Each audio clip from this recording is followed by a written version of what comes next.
다 같이 묵상기도 드리심으로 수예배로 하나님 앞에 예배하시겠습니다.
전능하사 천지를 만드신 하나님 아버지를 내가 믿사오며 그 외아들 우리 주 예수 그리스도를 믿사오니 이는 성령으로 잉태하사 동정녀 마리아에게 나시고 본디오 빌라도에게 고난을 받으사 십자가에 못 박혀 죽으시고 장사한 지 사흘 만에 죽은 자 가운데서 다시 살아나시며 하늘에 오르사 전능하신 하나님 우편에 앉아 계시다가 저리로서 산자와 죽은 자를 심판하러 오시리라. 성령을 믿사오며 거룩한 공회와 성도가 서로 교통하는 것과 죄를 사하여 주시는 것과 몸이 다시 사는 것과 영원히 사는 것을 믿사옵나이다. 아멘. 찬송 338장 1절만 찬양하시겠습니다.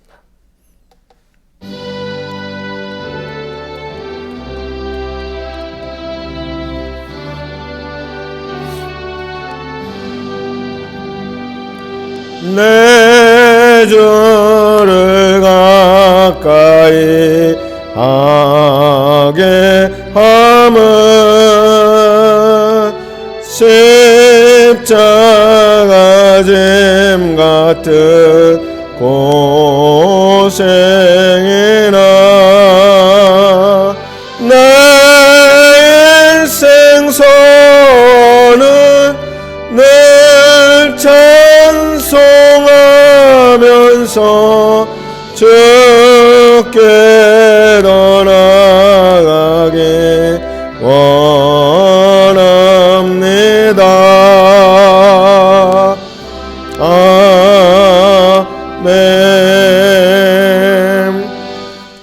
하나님 말씀 보겠습니다. 하나님 말씀은 요한복음 2장 13절부터 22절까지 말씀입니다. 요한복음 3장 요한복음 2장 13절부터 22절까지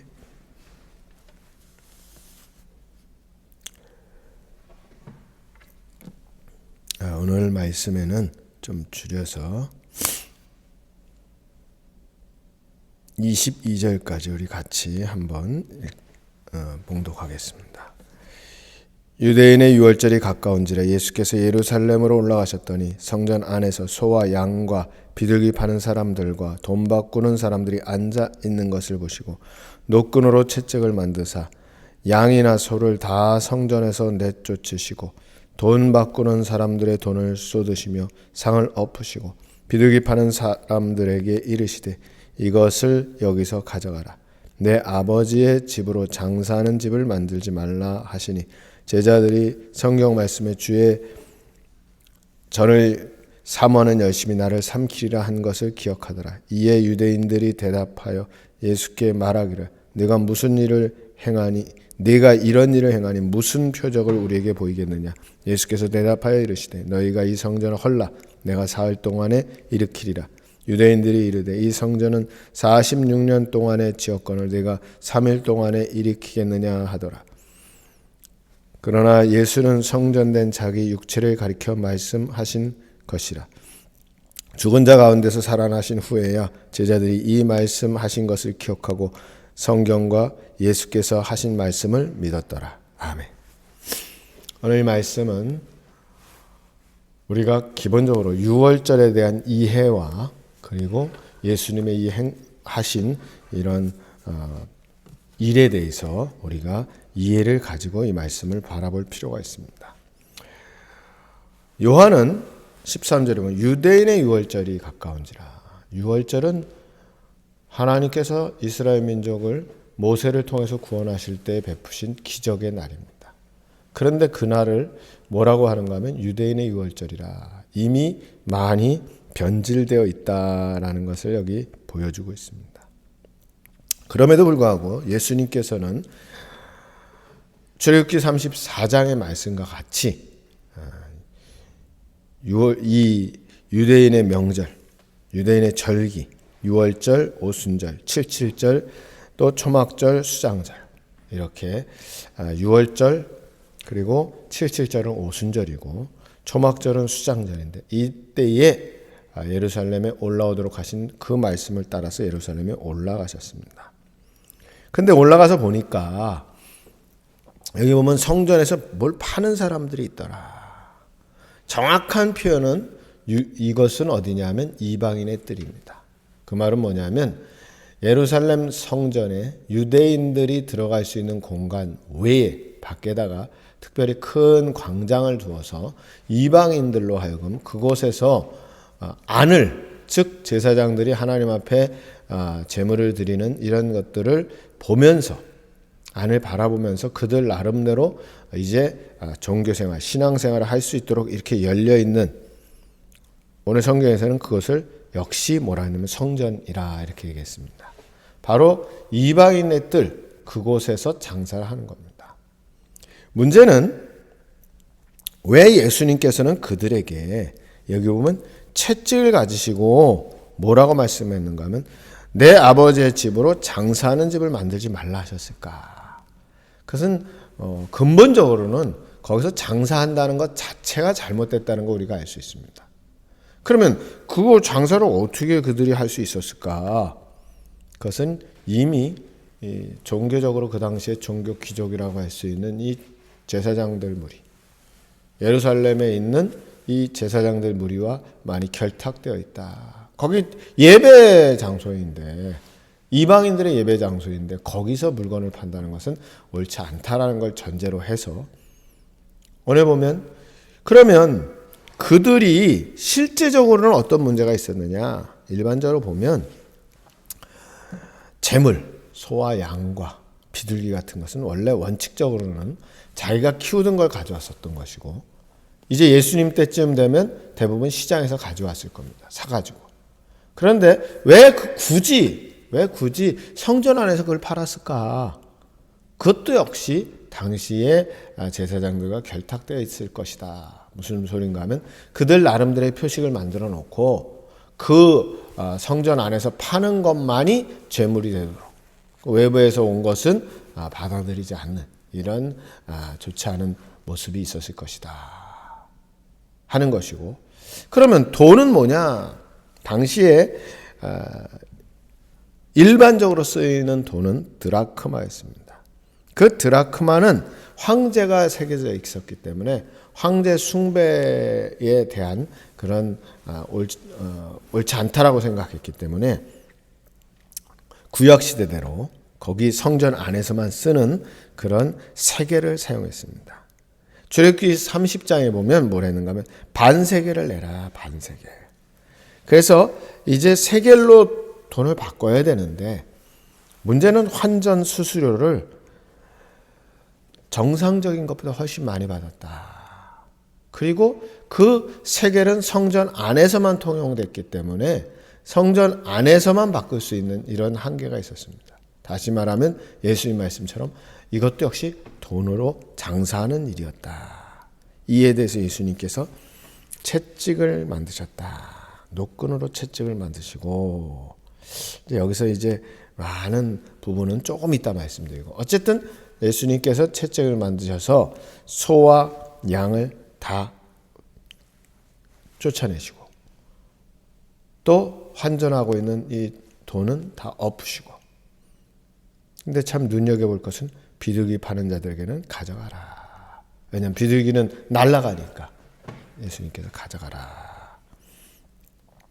그리고 말씀하시기를 왜 하나님의 집, 아버지의 집을 장사하는 집으로 만드느냐. 이 말씀은 이사야 56장 7절에 있는 말씀. 내가 그를 나의 성산으로 인하여 기도하는 내 집에서 그들을 기쁘게 할 것이며 그들의 번제와 희생은 나의 단에서 기꺼이 받게 되리니 이는 내 집은 만민의 기도하는 집이라 일컬음이 될 것임이라. 라는 이 말씀을 통해서 예수님 말씀한 겁니다. 하나님의 집은 기도하는 곳인데 너희가 지금 이게 뭐 하는 것이냐. 또 이 말씀은 시편 69편 9절에 있는 말씀. 여기 보면 주의 전을 사모하는 열심히 나를 삼키리라. 이 말씀 바로 거기에서 출발한 말씀입니다. 여기서 우리의 고민이 좀 있습니다. 교회는 뭐 하는 것일까? 구약시대는 물론 성전이었고 오늘 우리는 성전은 아니지만 우리가 성전의 요소가 있다고 바라볼 때 교회는 뭐 하는 것일까? 우리는 교회는 예배하는 곳, 말씀 듣고 찬양하는 곳이 되어야 됩니다. 물론 요즘 우리들의 성도의 나눔, 물론 성도의 교제라는 표현이 좀 왜곡되어 있는 면이 있습니다. 성도의 교제라는 자체는 원래 커뮤니언, 성찬을 나눔인데 요즘 우리는 성도의 교제 그러면 같이 다과를 나누는 거, 다과를 나누는 거 애찬이라 할 수 있으니까 또 서로 교제하는 거 이런 걸 포함해서 얘기할 수 있습니다. 왜냐하면 성도의 거룩한 입맞춤 해서 항상 초대교회에서는 항상 성도들의 교류, 교제를 중요하게 여겼기 때문에 어쨌든 이런 우리가 굉장히 조심스러운 것은 근본적으로는 교회는 뭐 하는 것이냐? 예배하는 것이다 라는 인식을 우리가 가지고 그 안에서 성도들의 교제를 어떻게 만들어 갈 것이냐, 오늘날 우리가 말하는 성도의 교제를 어떻게 만들어 갈 것인가는 고민할 필요가 있습니다. 문제는 오늘 본문의 문제는 뭐냐면 대부분 역사 이래 계속 문제가 됐던 것은 예수님께서 채찍을 만들어서 내쫓으셨다. 실제로 여기 보면 소와 양을 막 내쫓았으니까, 또 환전상들의 돈을 다 엎으셨으니까 폭력적이다. 다시 말하면 예수님께서는 혁명가, 어떤 구체적인 행위를 하는 혁명가였다, 폭력적이었다라고 이해하려고 하는 사람들이 있습니다. 그것은 어려운 상황 속에 있을 때 우리가 그냥 비폭력으로 당하기만 할 것이냐, 우리도 뭔가 행동을 취해야 된다고 생각하는 이들이 많이 이 말씀을 인용했었던 겁니다. 실제로 예수님의 제자 가운데는 열심당도 있었습니다. 그 열심당은 좋은 말로는 독립운동하는 사람들이었고, 나쁜 말로 이야기하면 폭력을 사용하는 폭도들의 모습이었습니다. 또 심지어 예수님께서 데리고 다니던 제자 중에는 칼을 가지고 다니던 자들도 있었고, 또 예수님께서도 때로는 어떻게 보면 정치적인 발언을 하기도 했습니다. 예를 들면 헤롯을 가리켜서 뭐라고 했는가 하면 여호라, 누가복음 13장 32절에 보면 가라사대 가서 저 여호와에게 이르되, 헤롯을 가리켜서 여호라 이렇게 하시기도 했고, 특히 오늘 본문에 보면 굉장히 성전을 청결하게 하는 이 일에 있어서 폭력적이었다라고 볼 수 있습니다. 그런데 과연 그럴까? 우선 정황적인 말씀 먼저 드리려고 합니다.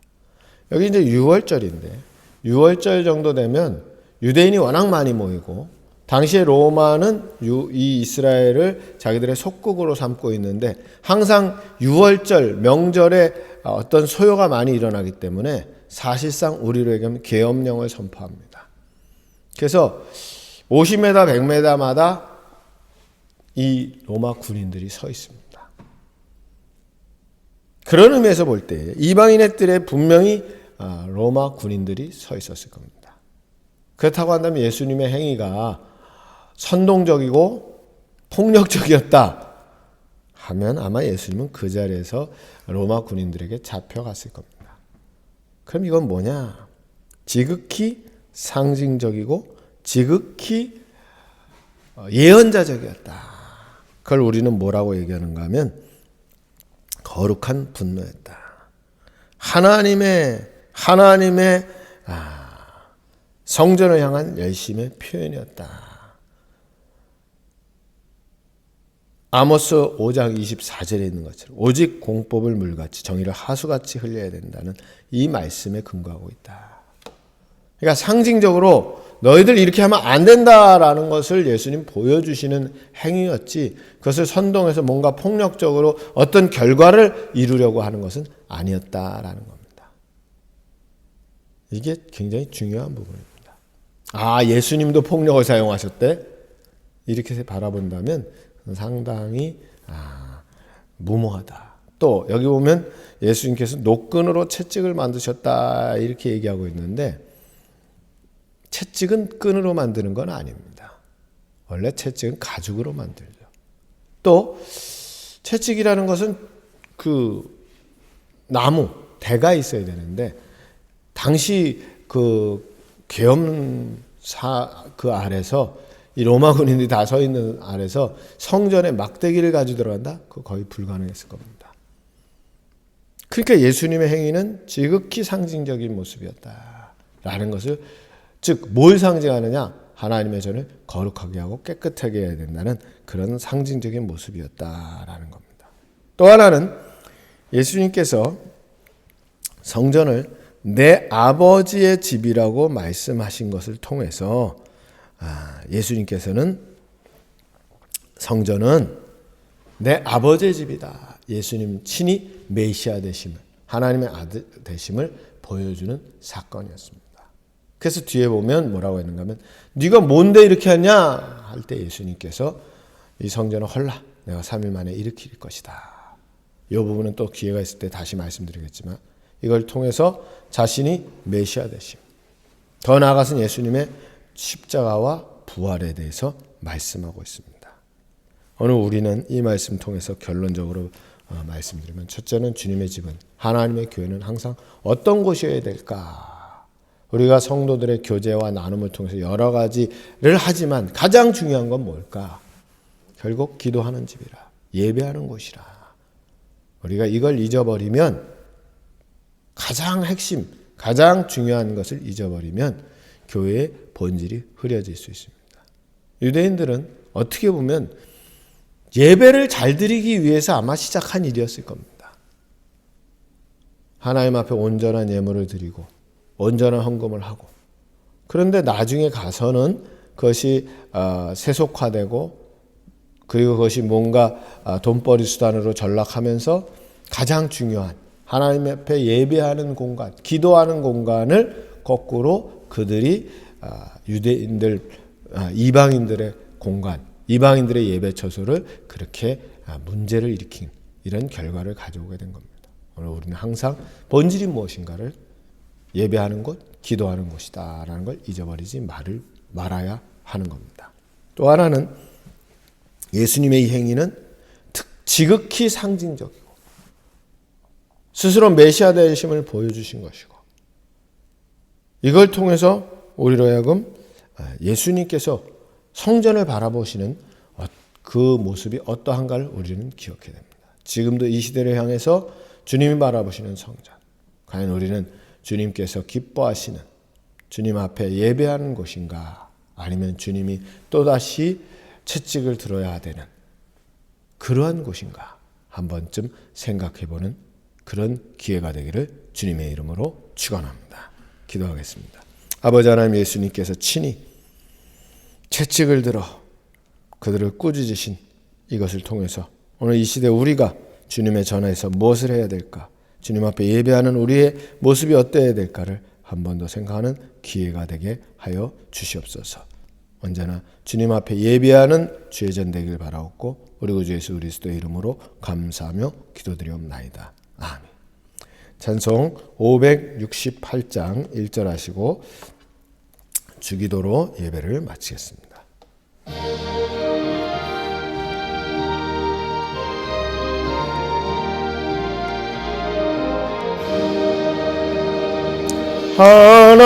하나님은 나의 목자시니 내게 부족함이 없으리로다. 나로 하여금 푸른 풀밭에 눕게 하시며 잔잔한 물가로 인도하여 주시네. 하늘에 계신 우리 아버지여, 이름이 거룩히 여김을 받으시오며 나라의 마옵시며 뜻이 하늘에서 이루어진 것 같이 땅에서도 이루어지이다. 오늘날 우리에게 일용할 양식을 줍시고 우리가 우리에게 죄 지은 자를 사하여 준 것 같이 우리 죄를 사하여 줍시고 우리를 시험에 들게 하지 마옵시고 다만 악에서 구하옵소서. 되게 나라와 권세와 영광이 아버지께 영원히 있사옵나이다. 아멘.